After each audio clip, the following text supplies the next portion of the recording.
Hello, everybody out there in Anderson Township and beyond. Welcome to your March edition of Anderson Speaks. I'm your host, Kyle Densler, and today we have a special lineup of guests. They are all fellow family members here at Anderson Community Television. They all host or co-host shows that you all out there get to enjoy. And our first guest I want to get right to is Ms. Barbara Baxter. Barbara, welcome to the show. Thank you, Kyle. I'm glad to be here.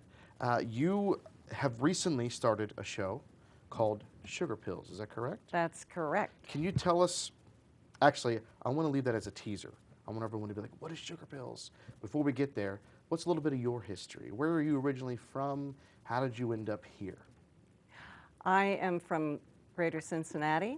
A lot of my family lived in Kentucky, before that Virginia, before that Scotland and England, but we're going back to the 1600s. I don't know how far back you want me to go.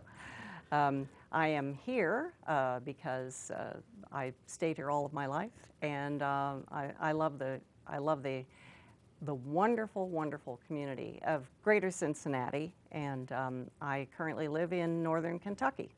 Awesome. So Sugar Pills, your new show, how did this come about? How Sugar did you get hooked up Pills with this came here? about because I am a cancer survivor, and while I was having chemo and some surgeries, one of the things I knew that really helped me were things that were non-medical, which I call sugar pills. And these things would be music, community, family, good food, being with people that lift you up, people that really help you, and positive energy. And all of these things were put together. I put all this together in a book, if I can show you the cover. Absolutely. Sugar Pills, Non-Medical Ways to Feel Your Best. And because of that, I wanted to do some television specials, and I was graciously invited to do that here at Anderson Community Television, and I thank the Anderson Community Television people very, very much. And so the Sugar Pills show deals with non-medical ways to feel our best, whether we're ill, well, or somewhere in between. And may I tell you who some of the guests Absolutely. Please are? do. Okay, I'm going to put my glasses on. I got these from the dollar store. What do you think? I like them. They don't look $1. They don't look a dollar. 50 cent, my 50 cent. No, they're way worth $1. Okay, some of the guests are Ginger Watson, and Ginger is Miss Viva Las Vegas, and she suffered brain trauma, and she talks about that and depression. Victor Peruta, who is a psychic and paranormal investigator, and Victor has been on national television, and he talks about positive energy. Zach Nordyke, another guest, he's a rehabilitation training expert, and he talks about ways that we can exercise and do things for ourselves if we're wheelchair bound, bed bound, if we can be upright and mobile, all of the above. Matt Rost was another guest, and you'll enjoy him because he's a tropical plant expert, and he shows us how to make terrariums. And it's so important to have gardening be part of our life because plants are therapeutic. And you can have a garden that's very tiny, a little terrarium, or great big garden in your yard. And then Mary Catherine Alley, and Mary Catherine is a specialist in mobile mammography. She helps schedule all of the mobile mammography for Mercy Health, and she is a former Playboy bunny who had a double mastectomy, and she talks about that. And also Helene Apke. Helene Apke is a house manager, and she is a service rep for Jeff Thomas Catering, and she talks about what it's like because she and her husband are the parents of a missing child. Also, we're going to have John Aiken, who is an international musician and singer, and he's going to talk about the importance of music. And we're going to have Dr. Devinder Mangat, who is a plastic surgeon, who is internationally recognized, and he and a group of doctors go twice a year to Belize, which used to be British Honduras, and they give the gift of operating totally for free on children and other people in that country who otherwise would have no access to surgeons. And they do things like cleft palates and many other surgeries. And I'm very excited about all of these shows. And it's a real potpourri of guests, but the common thread is things that can make us feel better, inexpensive things, readily available. You like music, music for one, you know. I mean, music, we can surround ourselves with it, and it's not going to be costly. And that's what Sugar Pills is about. And I start each show with my ukulele playing. How did this come about as being part of your show on a regular basis? I was wanting an instrument that's very happy, that people associate with happiness. And I talked with a good friend, Conrad Hartz. Conrad is a ventriloquist and a maker and designer of marionettes and puppets, and he lives in the Carolinas. And so I called him up and I said, Conrad, what do you think of a ukulele as the instrument for the little opening of the show? And he said, perfect, sounds great. So shake a sugar shaker, what a thrill. Jeepers, your sugar pill. And that's how I open each show. And that's what Sugar Pills is all about. Now, how long have you been playing the ukulele? Oh, I've only been playing the ukulele for about 1.5 years. And it's easy to learn. So you should go out there and get one, Kyle. Get two. You got 2 hands. Come on. Yeah, I was telling you earlier, my son saw one and thought it was a kid guitar. And it would be easy for him to pick up. So It would. It'd be great. So I appreciate your approach to things, because it's a lot of people hear the word holistic and they hear alternative medicine, but that's not the definition. Holistic just means not segmented. It's looking at everything together. And your approach is, if you want to be healthy, you don't just look in one area of your life, or you don't just treat it one way. There are a myriad of ways that your body can work better and heal itself, and the way our bodies are made are wonderful and intricate, and the chemicals that are released and the connections our brains make, and the way our body responds to certain stimuli. I think a lot of people, they're either desensitized to it, or they just kind of overlook a lot of that, unfortunately. You're so right. You're very deep. Well, thank you. Can you say the Call you first one Dr. again? I'm Dr. kidding.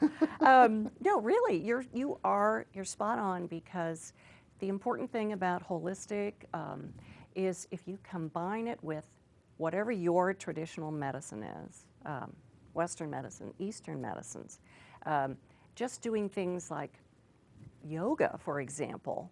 You know, we may not think of yoga as being a medical treatment, but in fact, doing some yoga enhances all of our lives and all of our bodies, and it's just wonderful the way you express it, because you are so right. Thank you. It's interesting you bring that up. We have a friend who's going on just a solo, not really a vacation, it's a trip, and part of it is it's going to be yoga centered, and it's just for her to get away and kind of work through some stress that she's had in her life. But that's going to be kind of the way she does it, is to focus her mind and her body through that practice, and just get some kind of healing, quiet time. So that's Very cool. important. And you mentioned stress. I mean, stress can kill you. I mean, stress is something that we all deal with, including children.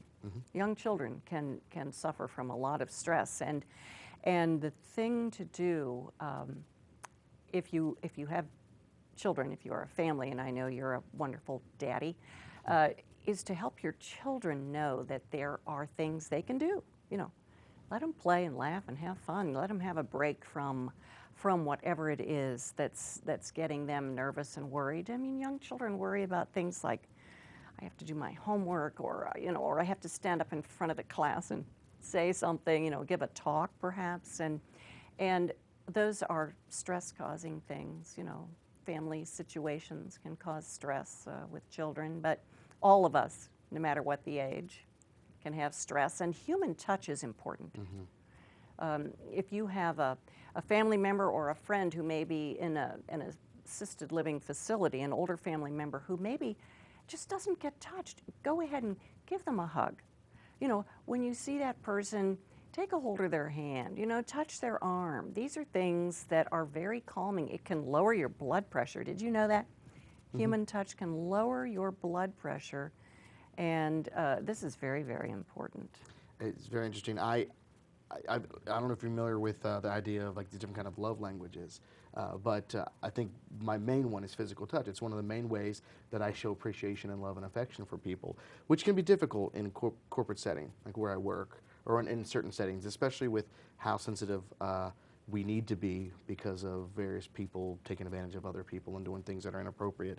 But that's frustrating. But I think it's interesting. I just read a story today from a friend who drove through a McDonald's and they're doing a promotion. And they said, hey, you can pay with love. And the love that he paid with was a high five. It was a physical touch. I thought that was interesting. It wasn't just, hey, have a nice day, but they physically, there was contact there. There's the touching is very different worldwide, as you know.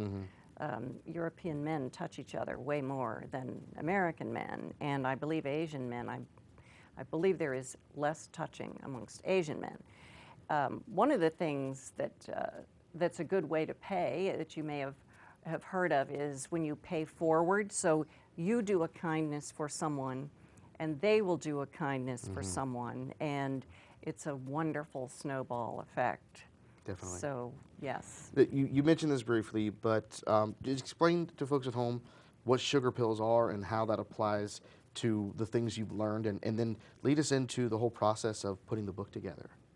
Sugar pills are my idea of things that you can do for yourself that are non-medical, okay? So if you think of a sugar pill or a placebo, which would be another name for a sugar pill, sometimes there are test cases run where half of the group gets a drug and half of the group gets a placebo or a sugar pill. Okay, there's nothing in it. Well, the reason I call my book and my show Sugar Pills is because there are no drugs in this, but there is a great deal of help for us all in regard to our health. And the book, the Sugar Pills, Non-Medical Ways to Feel Your Best, came about because, as I said, I am a cancer survivor, non-Hodgkin's lymphoma, and I've had chemotherapy, and I've had a number of surgeries for some other things that came up. And the Sugar Pills was my thoughts to myself of things that helped me. So when I started making notes about that, I got to thinking, there's a lot of people out there who have these wonderful experiences. So I began to ask people like Matt Rost, for example, when I was thinking about, well, how do plants and how does nature help us? And because he is an expert on tropical plants and because he knew how to make terrariums, he not only became a guest, but he contributed to the book, and the same with many other people. I mean, it's like 255 pages of information from many, many people, and it's divided into the categories like food and community and positive energy. And the show is an outreach for this mission, and my mission is to help people feel their best, whether you're ill, well, or somewhere in between. So I like that's what it's all about. I like that. I like the term outreach. I like that. Do you have, that's kind of a general view of your mission. Are there some specific things you hope kind of come to fruition because of the show, because of the book? What are the things you look for, and do you get feedback from folks? I do get feedback. Thank you for asking. The first show that we did with Ginger Watson, who is Miss Viva Las Vegas, the woman who had the brain trauma and suffered from depression, one of the things that she talked about is sewing, because she makes her own clothes and she wears vintage designs. And the interesting thing to me was I began to get some comments about people who said, I used to sew, or my mother was a seamstress, and it triggered some memories, or it made them say, I sew and it's important. And one woman said, I do sewing, and I'm thinking, I shouldn't just be doing this for myself. I'm going to create an outreach from sewing, and she's going to start making some things to give to others. So Awesome. there's all kinds of ways that we can do things that help ourselves, because in doing something for others, we're also helping ourselves. Absolutely. So every time something is done or paid forward, it's kind of like popping a little sugar pill. That's right, popping a little sugar pill. And I also think it's a happy name, you know, sugar pills, and the ukulele being a happy instrument. I mean, I just play it in the beginning of the show, not all the way through, so nobody has to suffer through that. But yes, the positive energy, the positive image, the importance of feeling your best, which may mean that your day is better than it was yesterday. And it doesn't necessarily mean that you're 100% perfect. It just means you're feeling your best for right then. And what more can we ask than to do our best? Absolutely. I like that. I had a friend who was, in college I was in good shape, and I was helping a friend get into shape, and he was always negative and discouraged because he couldn't, I don't know, lift as much or do something as much as someone else. And I said, where did you start? Where are you now? And he had made a lot of progress, but he was comparing to this place that he may never get or wasn't at right then. And I said, you have improved so much. You put in all this time and you're seeing rewards. I said, that should make you feel good. And it wasn't until he had that perspective that anything was clicking on a positive Well, it was level. very kind of you to give him, to offer that perspective for him. Very, very kind of you, Well, really. if he was going to hang out with me that much, I couldn't have him be a downer the whole time. Well, no, I guess not.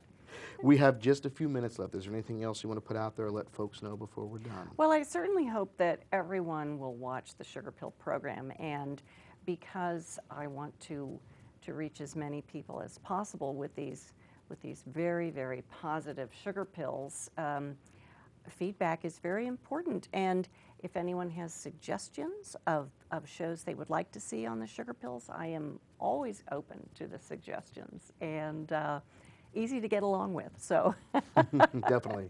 I can vouch for that. Well, Barbara, thank you so much for coming on. And best of luck, and we hope to have you back and get Thank a follow-up you. and hear more awesome stories. This has been Barbara Baxter, part of our Anderson Community Television family here as host of Sugar Pills. She's done here, but we'll be right back with our next guest.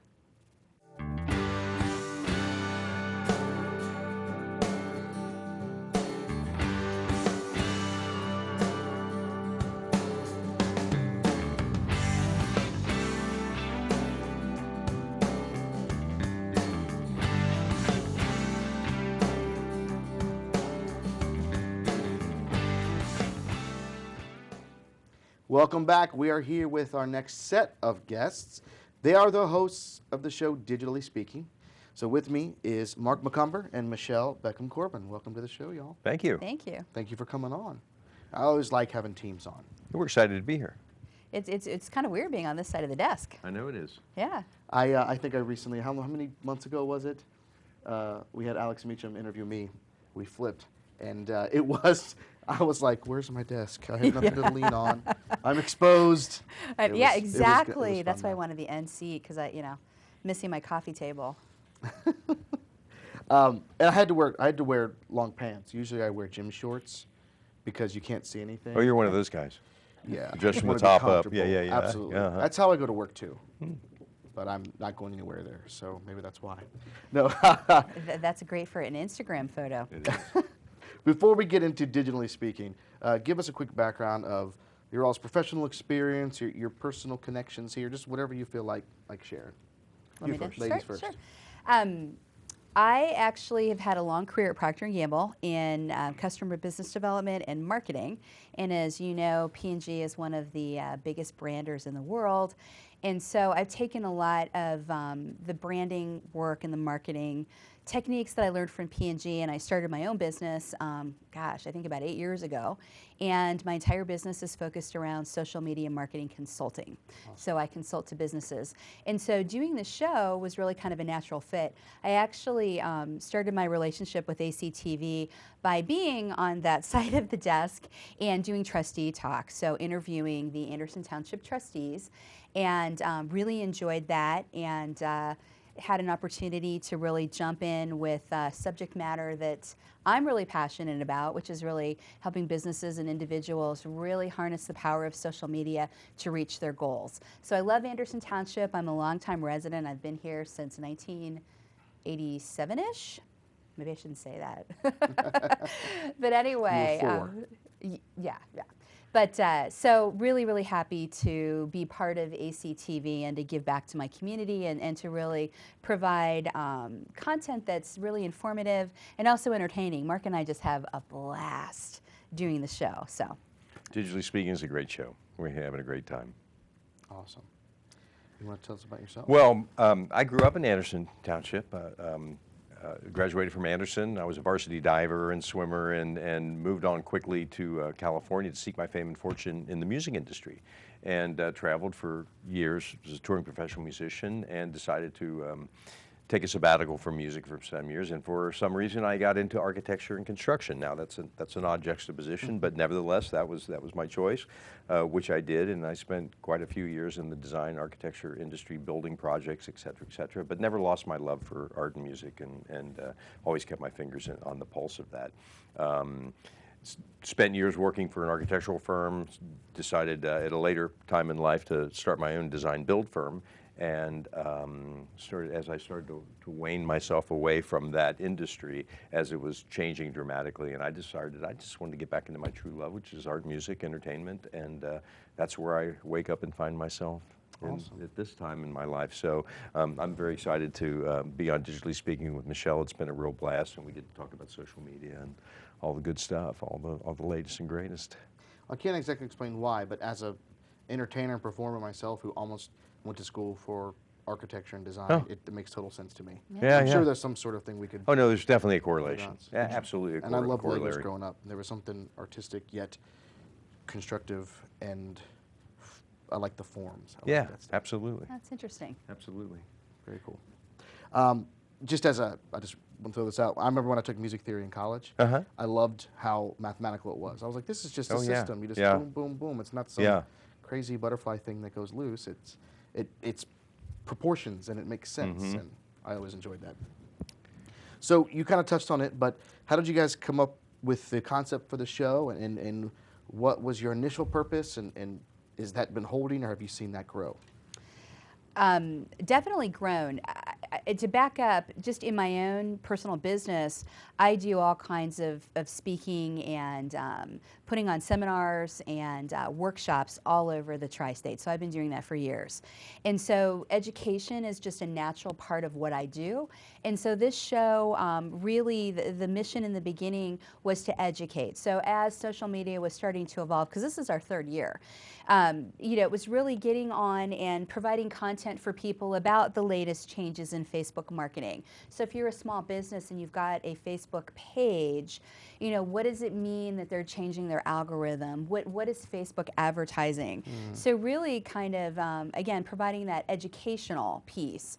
And I think that over the course of the 3 years, we're moving towards really getting into kind of like our last show, the sociological effects of social media. So now people understand what Facebook is, what Twitter is, what LinkedIn is. And granted, they all are going through evolutions, and so there will always be a need to talk about changes. But so now that we're living, and this is Mark's favorite piece, I'll let you jump in on that, but now that we're living in this technological society, what does it mean? Yeah. I spin it to the philosophical side, and I mean, there's a real practical piece of that, how social media has just increased the awareness of people, and just the information age giving us all the ability to get to information, and it's been dramatic because, as Michelle just mentioned, we've been kind of spinning these last couple shows to start including a small segment within the show about how is this going to affect society.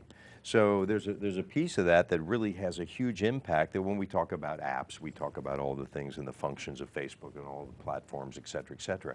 But where's the effect? Where's the form meet the function? Absolutely. You with me? So that's kind of what we started to explore in some of these more recent episodes, and we probably will continue to do that. Yeah.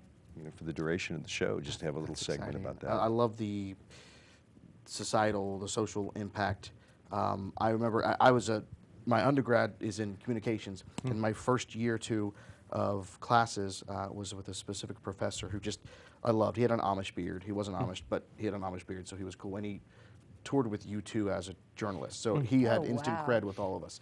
But the classes that he taught and the things that he opened our eyes about was, hey, you know, why are kids in Florida wearing, or this is back in late 90s, why are kids in Florida wearing flannel?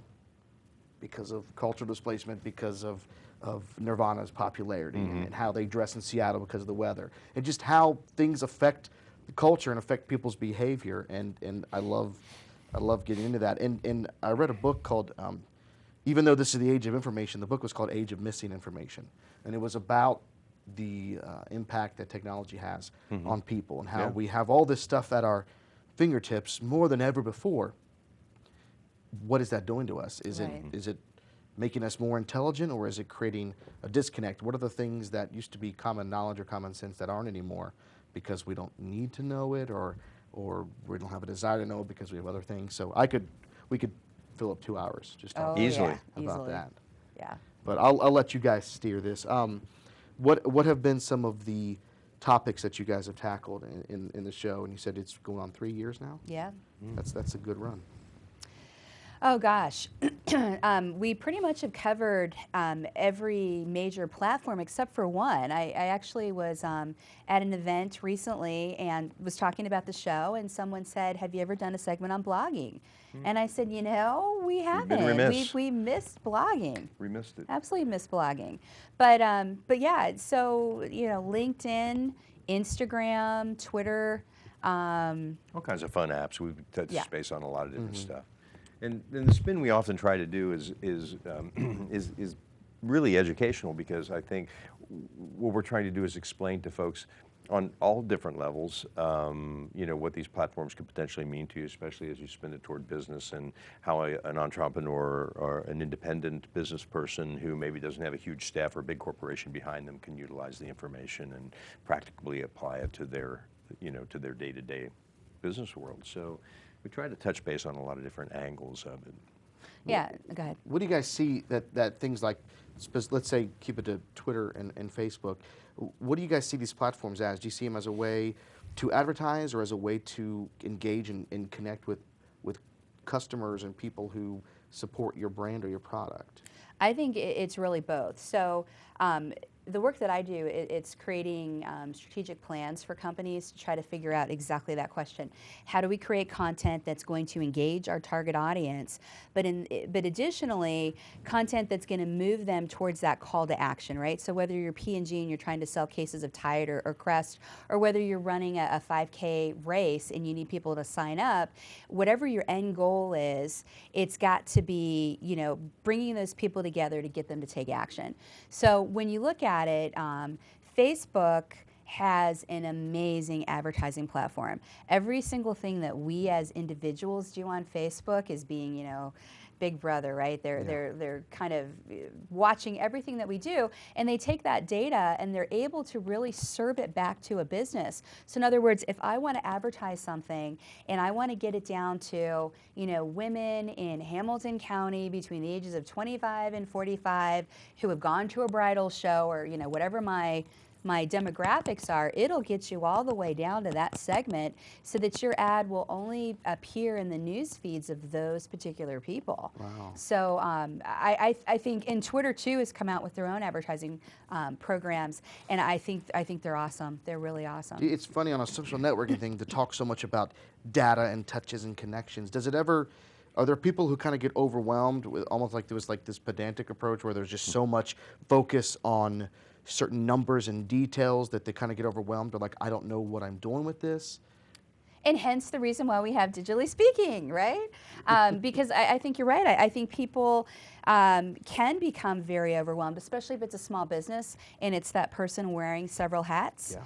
Obviously, if you're a larger company, you've got an entire department, right? Or you've got the funds to hire an agency to handle things for you. But yeah, I think that people can become overwhelmed, and I think education is the key. It's really trying to learn what are these tools, and from a strategic point of view, which of these tools work best for my particular business and my target audience that I'm trying to reach. can you, and if you can just pick one or maybe both, maybe they're the same. If there's a differentiation between small business, big business, what is a common either misunderstanding or mistake that you guys see being committed by folks who trying to have a social networking presence, trying to use the digital platform? Like, what are they either missing or what are they doing wrong that you see the most? That's a great question. Yeah, I have lots of answers. I don't know if You you go want to jump in. The first thing is people that really don't know what they're doing, right? That's number one. And number two, spreading themselves too thin. You mean like instead of posting from their page, they're posting pictures of their kids? Like don't know what they're doing in that sense, or just don't know what they're doing and don't use it? Don't know how the platform really works from a business point of view. And then folks that, again, from the small business point of view, are into too many areas, right? So it's kind of like that spread too thin kind of a situation where you can't keep up. And then the third piece is really reputation management. So some businesses will say, okay, I get this, I'm going to use Facebook, I'm going to use Twitter, et cetera. I get how to use these platforms, but they're not monitoring themselves. They don't have the ears out. They're not doing a reputation management. They're not listening to the chatter, the conversations about their particular company or brand, and they're missing that. So that would be my... So they put themselves out there into one of these platforms, which then introduces themselves to people or kind of opens themselves up. And I could see these platforms, if they're not monitoring, if they're not watching, can quickly turn in the wrong direction if they're not able to address things. Right, exactly. Wow. The interesting thing to me about social media is the fact that it gives you instant access to a lot of people, to a big, broad audience. And as Michelle had mentioned, something about getting spreading too thin. Mission marketing is so important about keeping your messaging. And I think it's even starting to play over into the sociological piece of that too, because people bounce off all over those. Today I'm posting this or I'm posting that. And it's probably one thing if you're on it to be social and you're using it specifically for that. But the platforms have changed so much dramatically now that my personal perception of it is that I see them changing more and more, that people are using them more for professional reasons, Facebook especially, whether you have a business page or you even have a personal page. So I think, again, the impact of those things is playing out, and people are feeling their way. They're learning their way through them. Some people change, some people will never change. Some people just will always use them to say, hey, well, today I had a cupcake and it was great with a glass of milk, et cetera, and put some great pictures of it, by the way. But others are trying to find their way through it about getting a message across to people, maybe not even ones that are using it on a business page, but using it on a personal page. Absolutely. So I think as these platforms change, and now it's gone to a more business, all the business stuff you have to pay to play, so to speak, and the personal has just kind of stayed personal, and then some Instagram's become very, very big. That the whole social media thing is changing rapidly, and we talk about that all the time. Well, and it's led to the advent of a lot of businesses. There are so many agencies that have sprung up in the last couple of years that focus completely on social media, well, marketing, but social media, SEO, search engine optimization as a component. So I truly think businesses today get it, and I think they're on a good path. If we're talking about maybe a solopreneur, a very, very small business, I think they're still trying to figure their way potentially. But I think any business with 10 employees above, I think they're getting it. I want to touch on something you said about purpose.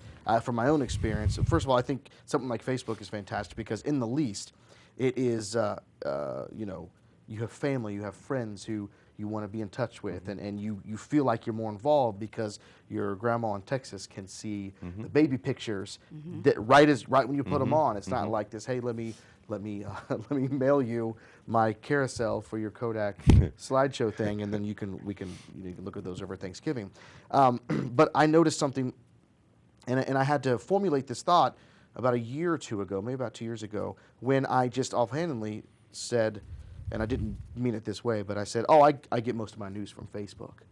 And someone said, are you kidding me? I totally get that. Like I was an idiot. And I said, no, wait. And then I had to formulate it, and I realized I have formed relationships, and I have put trust, as I've gotten to know some people. There are people I am friends with on Facebook, who I interact with regularly, who I've never met, may never meet, but because of the consistency of their thought and what they put out there as people and the things that they share, I now trust them. So the things that they share that they consider newsworthy, or the sources that they're able to get to that I may not have known about, have allowed me to use Facebook in a way where, in essence, these physically, these strangers, I've been able to,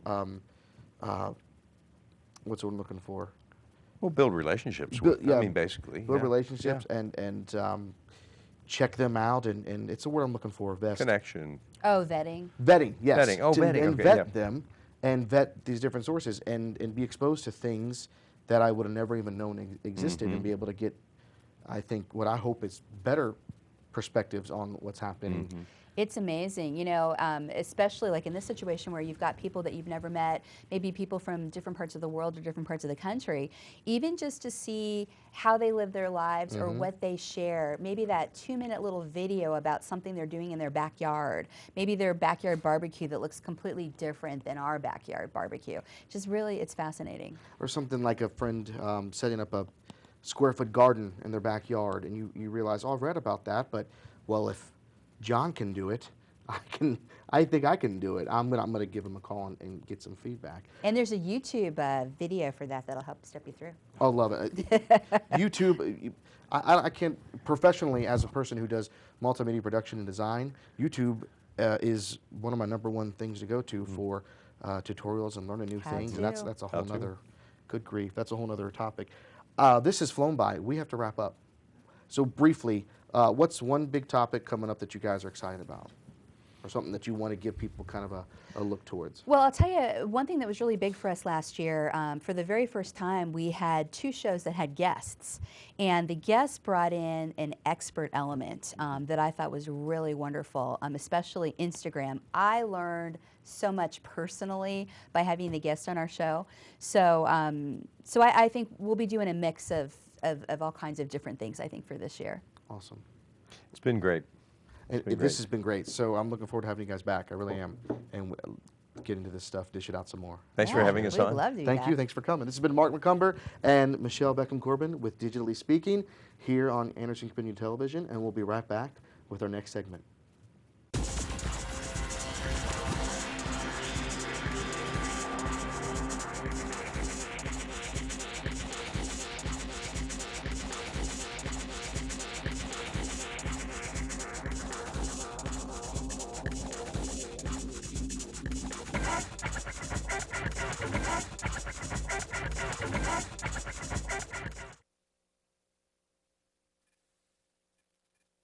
Welcome back. We're continuing our segments here with our Anderson Community Television fellow family members. And with me, I have the honor of introducing you guys to Rick Barron and Veronica Sanford. Not really introducing. You guys got about half a year under your belt, don't you? That's right. With Tips from the Top. That's right. Awesome. Well, before we get into what Tips from the Top is about, just kind of introduce yourselves again and give the folks at home a little bit of background, your connection with the area, and what brought you here, and then we can talk about how the show started. Okay, great. Well, I grew up in the San Francisco Bay Area, Wow. and I've been in Ohio since 1995, and I've worked with a number of different local companies as an IT project manager or consultant, and I'm currently on the HP account with P&G. And I will Wow. also say, thank you, and I will also say that I'm with TV Toastmasters, which is a show, of course, here at Anderson TV, and absolutely loving it. And so then we started our Tips from the Top leadership show that came out of something that Rick Barron did. Awesome. Now, did you come to Cincinnati from San Francisco because of a job opportunity, or because you Yes. prefer the weather here? Oh, I love the weather. And the interesting thing about Cincinnati, I make a joke. I say that everybody, which I've lived in New York, I say everybody in New York hates you. Everybody in California loves you. In Ohio, people either love you or hate you. They don't pretend, right? So it's a very easy place to know where you stand with people, and it's a great place to raise a family. Awesome. I grew up everywhere. My father was a naval officer. We moved all over the place, and I ended up here, like most people, with Procter & Gamble back in 1986. Wow. I What is- never left. I expected to be here for 5 years, and left for 5 years to do a plant assignment, but came back. It's very interesting. I mean, P&G really brings a lot of people in. We've had, you guys would make 5 guests so far, and 3 have either do or have worked for P&G, and that's they touch a lot of lives. In a good way. I too am involved with TV Toastmasters, and I too, like Veronica, manage IT projects. So we have very similar backgrounds and experiences. This isn't a setup. That's real. You That's guys are real. actually. Yeah. Wow. Yeah.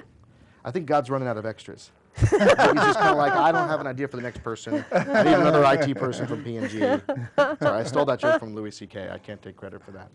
So, tips from the top. Give me, what is the show about, and how did this all come together to start? Well, Rick, why don't you talk about the show that you had on TV Toastmasters with Leadership first? I'm on the leadership team at TV Toastmasters, and we were brainstorming some ideas about how to get some PR for the club.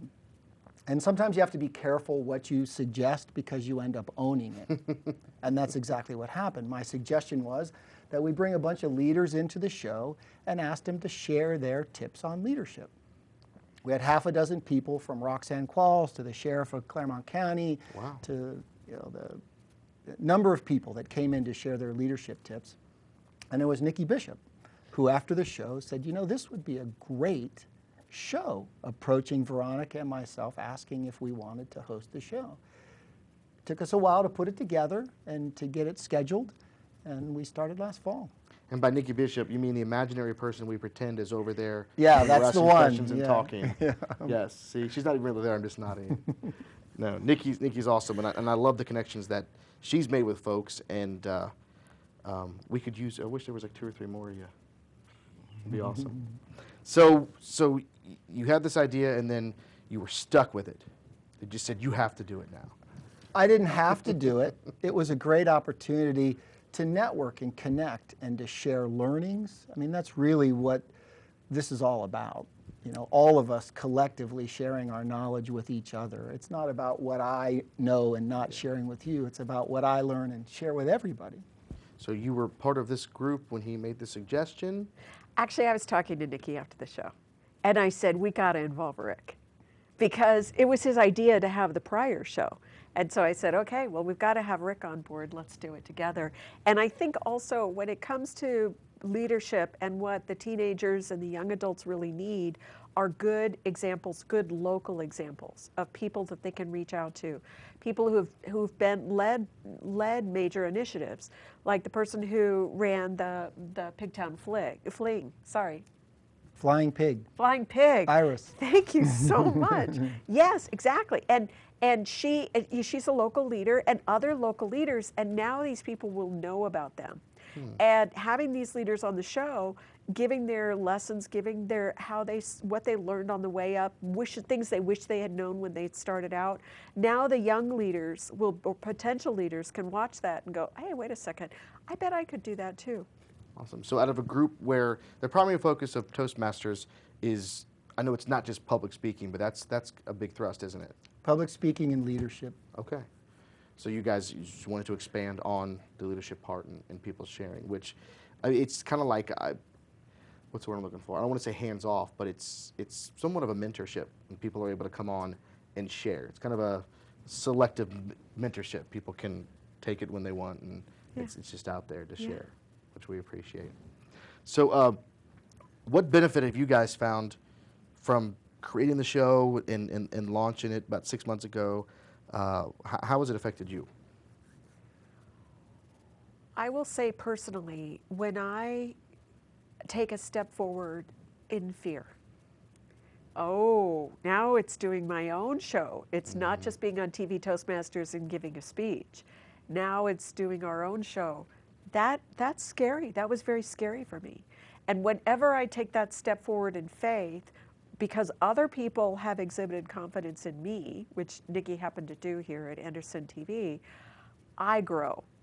And I grow and I go, now I can do that again, because I've already done it, or I can do something similar. I don't know about Rick. What about you? Same thing. The tagline that I created for TV Toastmasters is watch yourself grow. The concept is this venue gives us the ability to watch ourselves. And the TV show gives me another opportunity to see myself and watch myself grow. Awesome. Awesome. That's a fantastic point. I love that. Thank you. Well, then the other thing is too, is that when I interact with people I don't know, in a somewhat an intimate environment, right? We're vulnerable because we may say something stupid or mess up on somebody's name, and then to kind of just open ourselves to that and say, you know what, and we're asking fairly intimate questions of these people. What have you learned? What kind of bits of advice do you want to give younger people? And how do you know, what did you learn from your mistakes? And all these things. Then I have to almost be approachable. And from by that I mean be vulnerable to them, because then they become more vulnerable and open themselves up, because when people are wearing their masks, it's just not as interesting Exactly. as when you can really learn the nuts and bolts of some things that people have A learned lot of from. times with people wearing masks, it's somewhat predictable. Like once you realize, you kind of know what their answers are going to be, or you know where they're going to take things. And when they're being themselves, that's when it's fun, because you get surprised. Now, I want to ask about a pressure that you guys have, because on this show with Anderson Speaks, I think I kind of have it easy. You know, every month before I do the show, when Nikki's sitting doing my hair and makeup, she goes over the list of our guests, which she booked for me. I don't have to go out and do that. And then she says, "Kyle, go be awesome." And we do that every month. And make sure I don't have any caviar in my teeth before I go on. But I don't have to worry about content. The content happens, or the guests bring that content. What has it been like, and I know you guys did this somewhat with Toastmasters, but with Tips from the Top, what has it been like being responsible for that content, whether it's you guys talking or bringing a guest on? Why don't you start? We have the opportunity to select the guests that we want to be on the show. And what we do is put ourselves in our viewer's spot and say, who would I want to hear from if I were sitting on the other side of the camera? And finding local leaders, people who, businesses, events, organizations that they may have heard of, they just didn't know who was at the helm. Bringing those people in and having an opportunity to sit down and have a conversation with them. And in many cases, those people think they're there to talk about something else. So I have to have a preliminary conversation with them to say, no, Charlie, you're not talking about the Reds. You're not coming here to talk about the Reds or the Reds Foundation. You're here to talk about leadership. Good thing you told me that, Rick. Because that's not what I usually talk about when I come and sit down on television. The show and the format and the content in many cases are unique for the people who come talk to us, because they're usually there promoting their business, promoting their organization, promoting something other than, wow, you're right, I do have a lot to share with you and with the community. It's awesome. And then we kind of open up behind the scenes, because what people do in terms of leadership, sometimes they're not even conscious that they're doing it. They may be mentoring people without that formal mentoring title. They may be leaders in a lot of other ways that they may not even know. And when we ask, at the very end, we get a chance to ask them, what is your ask of the community that's watching now? What do you want people to do? You want people to volunteer or whatever? And so in doing so, I think they get a chance to kind of look in a mirror at themselves in a different way than they would normally see themselves. A lot of times when you spend so much time doing one thing, you sometimes think it's clear what it is you're going for or what you want. And I think to ask someone and say, what is it you really want out of the community? What do you want as a result of what you're doing, or just for people in general? That's a great question.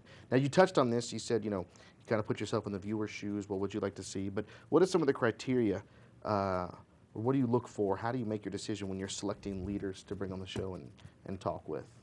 We brainstormed.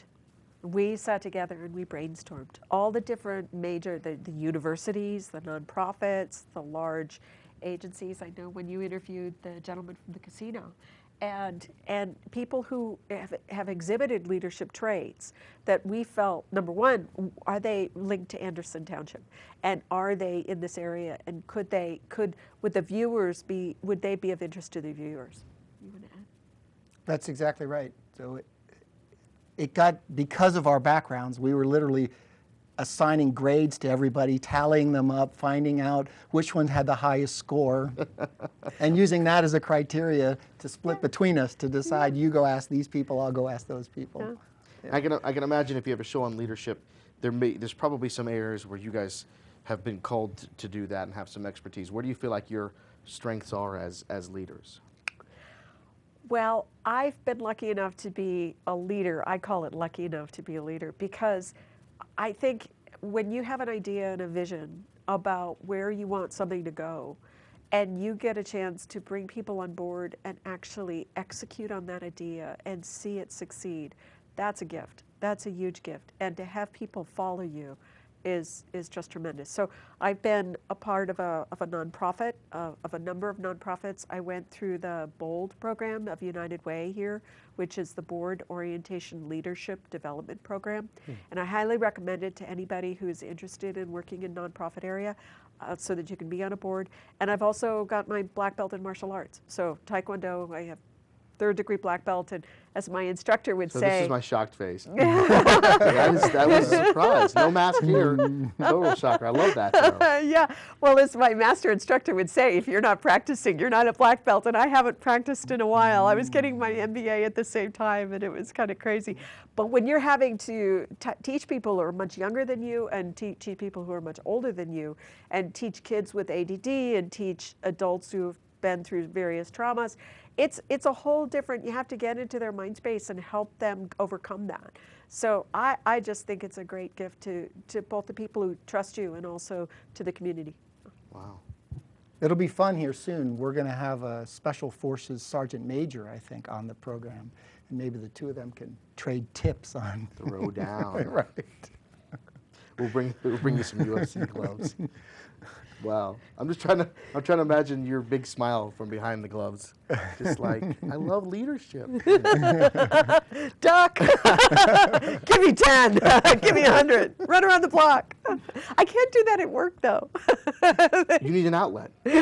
Exactly. All right, Rick, where do you feel, what draws you to leadership, and where do you think your strengths are in that? I too have a very diverse background. Although most of my experience has been with one company and in one discipline, I have enjoyed the opportunity to see a diversity of products within P&G, a diversity of cultures, a diversity of locations. I've traveled all over the world on Procter & Gamble's dime. I'll leave that for the young folks out there. I jokingly say a hotel room in Paris is no different than one in Green Bay, Wisconsin. I just can't read the room service menu. Different plugs. Different plugs. Carry all this stuff with you. I have a friend who's kind of in middle management with the P&G, and his thing was it's kind of like once you're there for a certain while, they kind of expect you to move up, and then for him, it's kind of like eventually it's going to be away. And how is it? I mean, I think it's kind of a unique situation sometimes to be able to stay put with them. I mean, as awesome as they are, to kind of grow and stay challenged and at least from a geographical standpoint, stay where you are. Has that been a blessing? It's a relatively new thing with P&G. I'd say within the last 15 years. Used to be, in my dad's career with the military, all careers ended in Washington, D.C. Huh. The same used to be true with P&G. All careers ended in Cincinnati until they split the businesses up and created headquarters all over the world. And once they did that, you could end up in Singapore, you could end up in Belgium, you could end up pretty much anywhere. Wow. But I was prior to that when it was like, hey, you come back to home base because everybody comes back to home base. That's nice.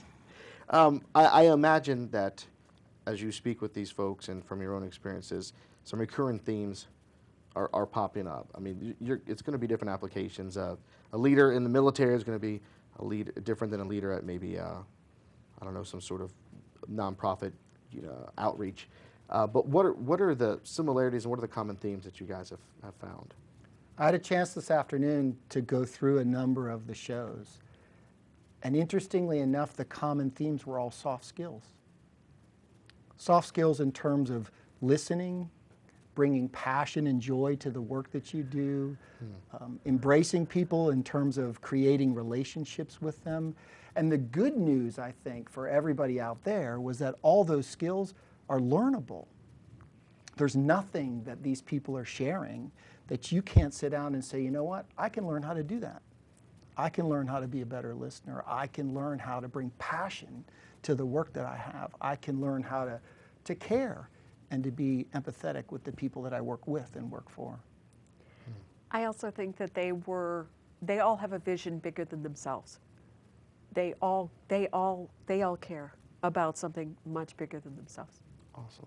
Hey, we were talking before the show. I said I've had some experience and went to school to be a teacher, and it's amazing. The longer I'm a manager, the more I learn about management and leadership.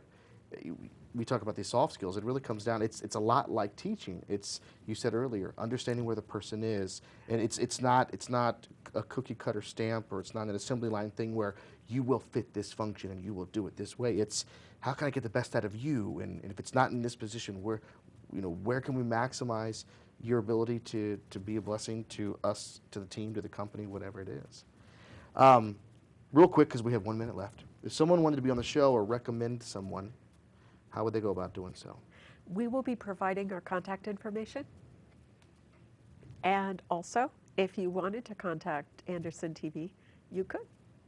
Awesome. Awesome. We'd love to have more leaders. Definitely. Well, Rick and Veronica, thank you so much for being on. Thank you. Congrats pleasure. on Tips from the Top and continued success. And I'm looking forward to have you guys back, share some more stories, get into some specifics, and just be a blessing again. So thank you. Thank you. Guys, Thanks hope for you having us. enjoyed this edition of Anderson Speaks. Until next time, be safe, have fun.